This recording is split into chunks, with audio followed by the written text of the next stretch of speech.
On May 19, 2025, a grim discovery was made at a rest stop near Tyge Valley. 2 bobcat kittens, alone and clinging to life. They were underweight, hypothermic, and suffering from diarrhea and external parasites, likely due to an improper diet and the loss of their mother. Rushed to a wildlife hospital, the kittens received round-the-clock care from a dedicated team fighting to pull them back from the brink. Gradually, the kittens grew stronger and healthier, their spotted coats beginning to gleam. Everyone celebrated their miraculous recovery as the potential release day approached. However, their incredible recovery led to an unforeseen problem. They had become overweight. What happens when the very care that saved them threatens to keep them from ever being wild again?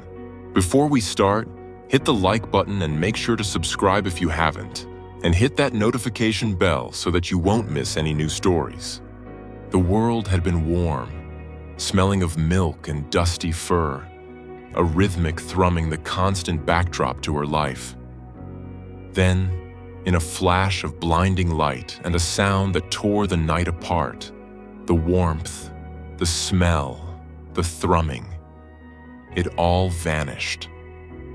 For 2 days, the 2 bobcat kittens had huddled in the hollow of a juniper root, their tiny bodies pressed together against a cold that seemed to seep from the very soil. Hunger was a sharp, biting thing in their bellies, a pain that eclipsed the fear. Their cries, at first insistent, had dwindled to reedy, pathetic mews that the Oregon wind snatched away like dandelion fluff. Their mother, a master of the high desert, had taught them the first lessons of silence and shadow in their 4 short weeks of life. She would have never chosen this place, a noisy, foul-smelling patch of asphalt where giant, roaring beasts came and went. But she had been desperate, her hunting grounds fractured by the ever-expanding ribbon of road. The rest stop, with its overflowing trash cans, offered a desperate gamble. It was a gamble she had lost. Earl Thompson felt the chill right through the worn flannel of his shirt. At 72, the cold had a way of finding the old aches in his bones, a constant reminder of a life spent on the road. He'd been a long-haul trucker for 45 years, and the rumble of an engine was more familiar to him than his own heartbeat. Now, retired and widowed, the silence of his small house in the Dalles was the loudest sound he knew. He drove his old pickup to Bend once a month for a VA appointment, a ritual that did more for his loneliness than it did for his arthritis. He pulled into the Tyge Valley rest stop just as the sun was painting the eastern sky in shades of pale rose and lavender. He stretched, his back cracking a satisfying report, and headed for the restroom. It was on his way back, as he paused to look out over the vast, sage-dotted landscape, that he heard it. A faint, high-pitched cry. He froze, his old ears straining. A bird? No, it was too weak, too desperate. He followed the sound, his worn leather boots scuffing on the gravel path that led to a small picnic area. There, tucked into the exposed roots of an ancient juniper, was a miserable little bundle of spotted fur. Then he saw it was 2 bundles. 2 tiny kittens, their eyes barely open, their fur matted and filthy. They were shivering violently, their bodies trembling with a desperate, fading energy. Earl's heart, a tough, road-weary muscle, gave a painful lurch. He'd seen a lot of things in his life, but the sight of these 2 creatures, so small and so utterly alone, struck him to the core. He knew nothing about wild animals, except that you were supposed to leave them be. But leaving these 2 felt like a death sentence. Their faint cries were a plea he couldn't ignore. Carefully, he shrugged off his thick denim jacket. He hesitated for only a moment. Then gently, with hands surprisingly deft for their size, He scooped the two cold bodies into the warm, fleece-lined interior. They barely stirred, their weight next to nothing. As he cradled the jacket, he felt a faint, almost imperceptible vibration against his chest. A shiver, or perhaps the last sputtering effort of a purr. He hurried back to his truck, cranked the heat to full blast, and pointed the nose of the old Ford towards Bend, driving faster than he had in years. He didn't know exactly where he was going, but he knew he had to find help. A quick search on his phone, his big fingers fumbling with the small screen, gave him a name: High Desert Wildlife Hospital. Dr. Anya Sharma looked at the two pathetic creatures nestled in the emergency incubator and felt a familiar mix of anger and sorrow. Anger at the road that had almost certainly claimed their mother, and a deep, profound sorrow for the lives it had orphaned. "What have we got, Ben?" she asked, her voice calm and professional, betraying none of the emotion churning inside her. Ben Carter, her junior rehabilitation specialist, read from the intake form. 2 Bobcat kittens, female, approximately 4 weeks old, found by a gentleman named Earl Thompson at the Tyg Valley rest stop. Hypothermic core temps were barely 92. Dehydrated, suffering from severe diarrhea. And, he said, wrinkling his nose, a serious case of fleas and ticks. Anya nodded, pulling on a pair of sterile gloves. "Okay, let's get to work. I want subcutaneous fluids now. And let's get a fecal sample to check for internal parasites. I'll start on the fleas." For the next few hours, the 2 kittens were the sole focus of the small hospital's universe. Anya, with the patience of a saint, meticulously combed through their fur with a fine-toothed flea comb, drowning the tiny black parasites in a cup of soapy water. Ben administered the warm fluids, a gentle bulge appearing under the loose skin of their necks. He prepared a special formula, a high-calorie milk replacer designed for exotic felines, and warmed it to a precise 100 degrees Fahrenheit. The first feeding was a struggle. The kittens were too weak to suckle properly. Anya and Ben had to tube feed them, a delicate and risky procedure that involved sliding a thin, flexible tube down their throats and directly into their stomachs. It was invasive and stressful, but it was their only chance. Throughout the entire process, Anya wore what looked like a costume from a low-budget monster movie. It was a camouflage head covering, draped with strips of burlap and artificial leaves, with only a small, mesh-covered slit for her eyes. Ben wore one too. "Remember, Ben," Anya had drilled into him on his first day, "we are not their friends. We are not their mothers. We are ghosts. We are invisible forces of nature. The moment they see a human face and connect it with food and warmth, their chances of ever being wild again plummet." So they worked in silence, their movements slow and deliberate, their identities hidden behind the strange, leafy masks. They were not people. They were the rustling of the wind, the shadow of a branch. After the feeding, Ben used a warm, damp cotton ball to gently stimulate their rears, mimicking the grooming of a mother cat to encourage them to relieve themselves. It was a job that lacked glamour, but it was as essential as any medicine. For 3 days, the kittens lived on the knife's edge between life and death. They were named, not with pet names, but with the sterile geographic markers of their origin: Tyg and Deschutes. Tyg was the slightly larger one, with a feisty spirit that flickered even in her weakness. Deschutes was smaller, more timid, her gaze perpetually worried. On the 4th day, a small miracle occurred. As Ben approached with the warmed formula, Tyg, for the first time, lifted her head and made a weak attempt to latch onto the bottle's nipple. It was a feeble effort, but it was there. An instinct, buried under layers of sickness and trauma, had finally resurfaced. By the end of the week, both kittens were drinking eagerly from the bottle, their tiny sandpaper tongues working with surprising strength. The staff allowed themselves a collective, cautious sigh of relief. The around-the-clock care continued, but the frantic edge of emergency was gone, replaced by the steady, hopeful rhythm of rehabilitation. The kittens received their anti-parasitic treatments and their first round of vaccines. Their diarrhea subsided, and their weight began to creep upwards, gram by precious gram.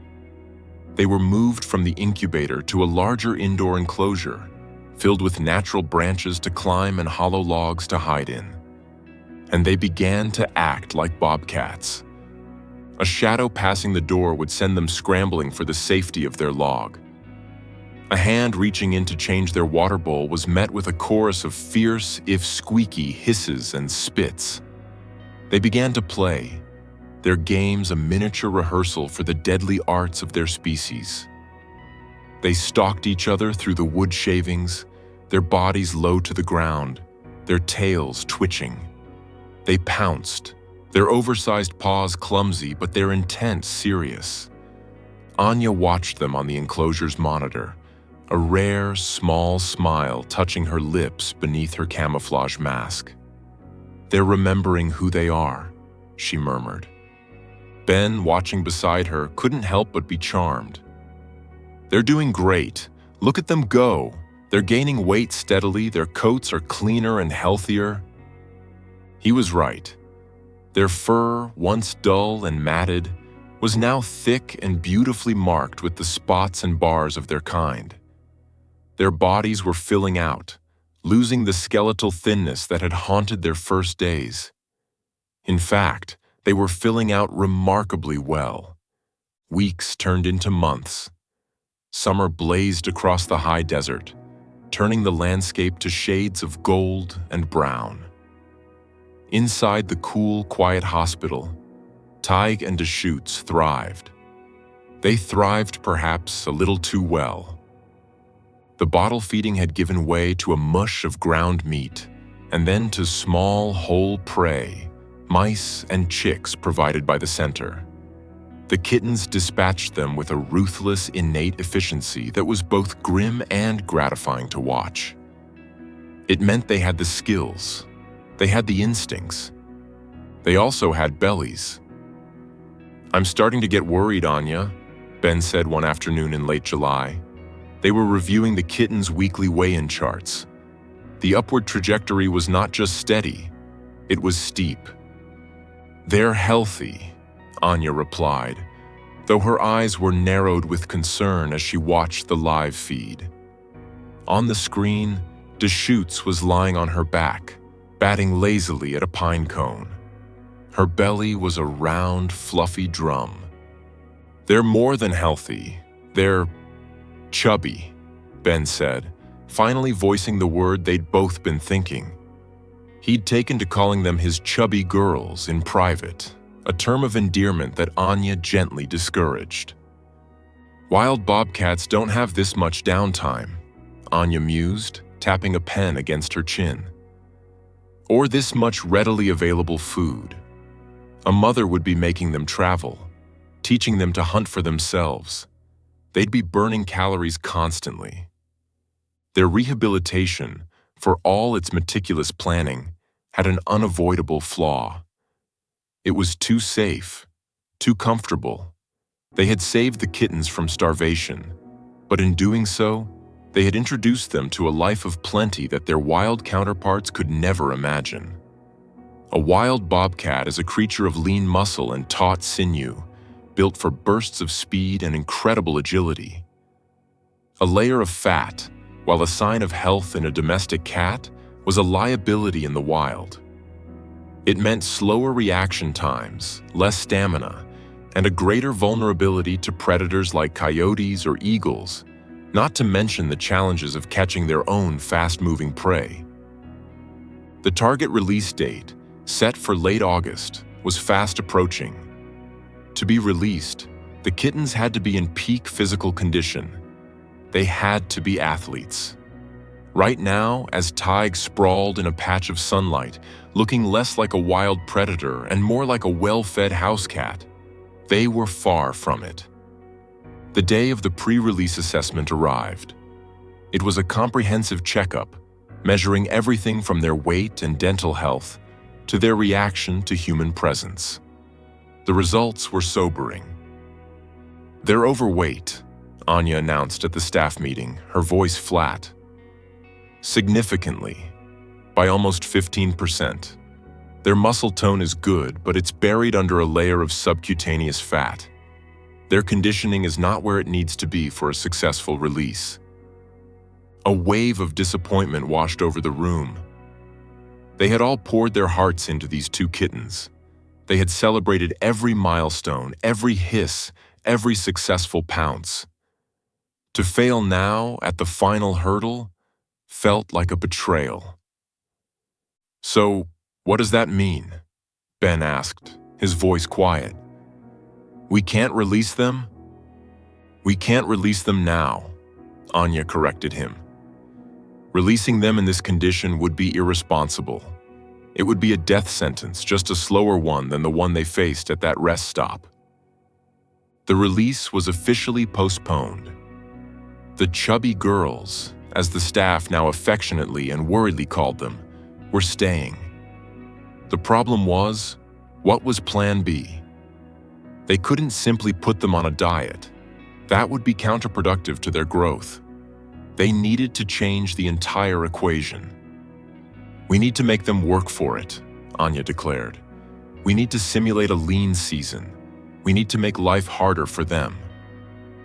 The solution was a new, much larger outdoor enclosure, one that had been under construction for just such difficult cases. It was a half-acre of fenced-in natural habitat, complete with sagebrush, juniper trees, and a complex rock pile. It was as close to the real world as they could get. Moving day was stressful. The kittens, now feisty, 10-pound juveniles, had to be netted and crated. They spat and snarled, their fear and anger palpable. When the crate doors were opened in the new enclosure, they bolted out and vanished into the brush, 2 streaks of spotted lightning. For 2 days, they were ghosts. Ben watched the remote cameras, his heart aching with worry. Had they been too harsh? Had they just terrified them? Then, on the 3rd day, the cameras caught a flicker of movement. It was Ty, creeping cautiously from behind a rock, her nose twitching, testing the air. Her belly still looked a little round, but her movements were different. They were sharper, more alert. The new feeding regimen began. No more food in a bowl. Now the dead mice were hidden throughout the enclosure, tucked under rocks, placed on high branches, dragged through the dirt to create scent trails. The bobcats had to hunt for them. They had to climb, dig, and track. They had to expend energy. Days turned into weeks. The high desert autumn arrived, painting the landscape in muted tones and bringing a crispness to the air. On the camera feeds, a transformation was taking place. The soft, rounded edges of the 2 bobcats were hardening into the sleek, powerful lines of true predators. Their play became more intense, their stalks more patient, their pounces more precise. They were no longer the chubby girls. They were becoming what nature intended them to be. In early October, Anya made a phone call. "Mr. Thompson? Earl?" she said. "This is Dr. Sharma from the High Desert Wildlife Hospital. I have some news about the 2 kittens you brought us back in May." There was a pause on the other end of the line. "They okay?" Earl's voice was gruff, but Anya could hear the thread of concern woven through it. He had called once a week for the first 2 months. his questions always the same, his relief always quiet but profound. "They are more than okay, Earl," Anya said, a genuine warmth in her voice. "They're ready. We're releasing them tomorrow, back in the wilderness not far from where you found them. I thought you might like to be there, to see it." Earl's breath hitched. "You mean it?" "I mean it. You started their story. It's only right you get to see the end of it."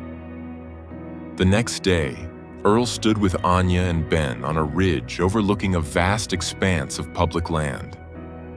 The air was cold and clean, smelling of pine and dry earth.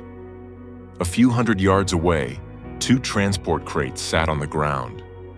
Ben, his face free of its camouflage mask for once, looked nervous and proud. "They passed their live prey test with flying colors," he told Earl. "They're ready. They know what to do." Anya gave a signal, and a technician remotely opened the doors of the crates. For a moment, nothing happened. Then, a spotted head emerged from the first crate. It was Ty. She stood motionless, her head held high, her tufted ears swiveling, taking in the sights, the sounds, the smells of her true home. She was magnificent, lean, powerful, and utterly wild. A second later, Deschutes appeared, equally sleek, standing shoulder to shoulder with her sister. They stood there for a full minute, 2 perfect statues of wildness against the immense backdrop of the Oregon landscape. They were not pets. They were not chubby girls. They were predators, born of this land, and now, finally, returned to it. Then, with a final, almost imperceptible glance back in the direction of the humans, Tig turned and trotted into the sagebrush. Deschutes followed a heartbeat later. They moved with a fluid grace, their spotted coats melting into the dappled light and shadow. Within seconds, they were gone. Silence settled on the ridge, broken only by the sigh of the wind. Ben wiped a tear from his eye, unashamed. Anya's professional composure had cracked, and a wide, brilliant smile lit up her face. Earl just stared at the spot where they had vanished, his old heart full to bursting. He thought of that cold May morning, of the 2 shivering bundles in his jacket, of the faint, desperate vibration he had felt against his chest. He had been a lonely old man on a lonely road. But in that moment, he had been part of something vast and beautiful. He had been the first link in a chain of compassion that had stretched from a cold patch of asphalt all the way to this wild, free ridge. The Bobcats were gone, but they had left something behind for him, too. The silence in his small house wouldn't seem so loud anymore. It would be filled with the memory of 2 lives saved, 2 wild spirits returned to their rightful home. A heartwarming echo in the quiet autumn of his own life.